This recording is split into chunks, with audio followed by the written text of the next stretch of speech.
আসসালামু আলাইকুম সুপ্রিয় দর্শক, আজকে চলে আসলাম বাংলাদেশের সবচেয়ে বড় ঐতিহাসিক ঢাকা গাবতলীর গরুর হাটে। আপনারা জানেন গাবতলীর হাটে বাংলাদেশের সবচেয়ে বড় গরুগুলো বিক্রি করার জন্য আনা হয়। প্রতি বছরের মতো এবারও গাবতলীর হাটে অসংখ্য বড় গরু আনা হয়েছেন। তবে আমার সামনে আপনারা যে গরুটি দেখতে পাচ্ছেন, মাশাআল্লাহ বিশাল সুঠাম দেহের একটি দানবীয় ষাঁড় গরু। গাবতলীর হাটে 10টি গরুর মধ্যে একটি বড় গরু হচ্ছে এই গরুটি। গরুটি আনা হয়েছে চুয়াডাঙ্গা থেকে। ওজন ধারণা করা হচ্ছে 20 থেকে 22 মণ। দাম চাওয়া হচ্ছে 12 লক্ষ টাকা।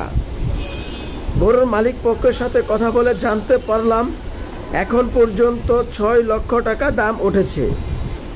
বিক্রেতা বলছে 8 লক্ষ টাকা হলে বিক্রি করবে। তো আপনারা যারা বড় সাইজের গরু কিনতে চান অবশ্যই গাবতলীর হাটে চলে আসবেন। গাবতলীর হাটে